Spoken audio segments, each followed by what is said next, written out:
Who believes in time travel? I do. Here's an example. When I call my grandparents every day, I'm getting information I would never ever get in the times present I am. When I talk to a kid in the future and I ask them a question and they give me some out-of-box answer, it's because they haven't been tainted by reality yet. And I'm in the present today where I can take both of those and create something new to solve problems. So for 11 plus years, I've been a culture engineer trying to solve human problems through time travel. We're going to walk through that process of how we time travel to solve a big issue when it comes to literacy and education and bringing culture to the classroom. The principles of time travel: access the past, assess the present, and reimagine the future. These are the three principles we need to keep to time travel. Y'all ready? Yeah. All right. So this logo represents a period in time in my life where I was at my lowest. I'm in my senior year in high school playing basketball, and my scholarships go away because I'm struggling with my standardized testing at the time, to the point where I don't know even where I'm going to college at. My friends are asking me where am I going. My parents are asking me how am I feeling. And I'm pretty much lying because I don't know how to feel when it comes to subconscious pressure of being the only child or be the best one or the first one in your family to graduate or first one to do something. So there's a subconscious pressure of even being great that sometimes parents don't know they put on their kids. So after a long story short, I passed the test by one point. I asked my mom, hey, I think I want to go to Southern. She was like, nah, you're not going to Southern. You're going to Prairie View. And I was like, I don't want to go to Prairie View. It's too close to y'all. And she was like, no, you're going to love going to Prairie View. So I come to Prairie View, move in. They leave. I'm settled in my dorm room.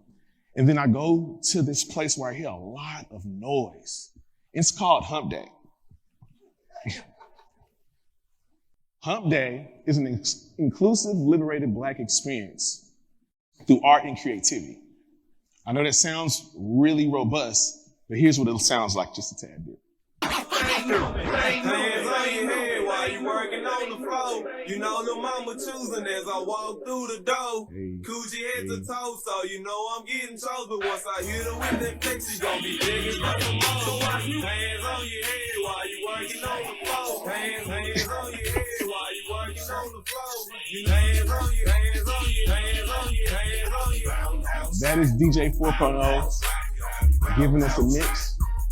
And that was the cassette that broke open everything for me. After I had my interaction with Hump Day, I thrived. I became the student body president within 2 years. I ushered in the first Panther statue that we have on campus today, the new rec center that the kids are using today, the new Panther Stadium that we have today. That was all from the intersection of culture that came through Hump Day. And then I realized culture was the intersection for so many other things in my life that I didn't have when I was in high school. The freedom, the relatability, the imagination, the experiences, the innovation in the community. It was at this moment I realized culture was the core of so many things that I needed to go throughout life. That was me assessing the past. Now I'm here to access the present. And where we are today, this is where it actually changes. Today, Texas is number 4 when it comes to low literacy in the country, with the few most open libraries. And I said, man, this is a really big problem in Texas. Could this be even worse? And it is. 54% of the country right now reads at a 6th grade level, which costs the U.S. $2.2 trillion a year simply off of low literacy. With this particular stat, if we don't fix this in the next 3 to 5 years, who's going to college? Who's going to be able to write a resume? Who's going to be able to get a job? Who's going to be able to actually code to prompt AI to give it the correct things that it needs to learn from, right? If you can't read and write, you can't do anything.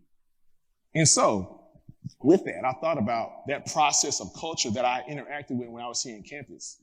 And I thought about what happens if culture meets the classroom? What if I take that process I learned here at TEDxPVAMU University and apply it to real world issues outside of myself and for other people, because I know there's thousands of kids that feel just like me. This is the first concept of bringing culture to the classroom. As you can see, we changed the color because we want to change the environment. When kids walk into the space, their minds are already moving before we said one word because of how it actually looked. The headphones they have on, they change colors, but they're also listening to music as they read the actual lyrics in real time. So they're digesting information in 2 different ways. You see, we're speaking their frequency. Most kids today are using content, technology, and music to be whoever they want to be. So why not use that as a pro versus a con? We took that process and said, can we move it to another step of a classroom? And we did. In 2019, one of the first biggest school districts in Texas allowed us to have an 8-week program in all their middle schools. This was history at its finest. And we said, can we go even further? And we did.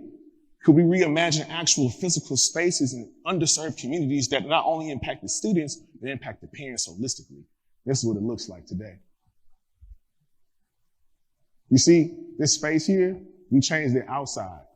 We changed the inside, the furniture, the lighting, the painting. So now the students want to come to class. It's not an option if you want to or not. You have engaging things that make you want to be fulfilling who you are as yourself. Now, with all these cool things and hearing all these things and taking that, does it actually work? And it does. This is before COVID happened. We took a group of students, 30 kids, special ed, high disciplinary, and low literacy. To the left, we gave them their standardized tests before we gave them culture. You can see those numbers. They're really bad. In 4 to 8 weeks, they had an overall 66% increase because culture impacted them. We gave them relatable content. They saw themselves in the work. They wanted to come to school. And that result, the skills they learned within 4 to 8 weeks, sentence structure, mood and tone, active listening, tech skills, social skills, all through culture. The same thing that was giving me problems, I'm now solving out loud because of how the intersection of culture brought me to a place of relatability. Increased 90% in their attendance, a 90% increase in their social emotional learning. So now their mental health is actually getting better by way of culture. The things that you think you're supposed to take away from your child is actually helping them if you give them a balance of it. A 90% decrease in their behavior. This means that the kids actually want to come to school to learn. This means you're not dragging them out of class. They're not going to ISS. They're engaged and they want to be there. Now, I've talked about it a lot, but you can just hear it from these kids themselves. It was a beautiful thing where I could actually express myself and my family problems, what they've been going through. Reading with the rapper really helps me because it has all my favorite things: learning, music, and also figurative language. It was a cool experience. It helped me with my reading and whatnot, because some people in the class didn't know what a metaphor and an onomatopoeia is, and in his songs it showed you this is what a metaphor, onomatopoeia, simile. It gave you examples and you'll remember it, because just how you remember songs, you can remember that. It was cool.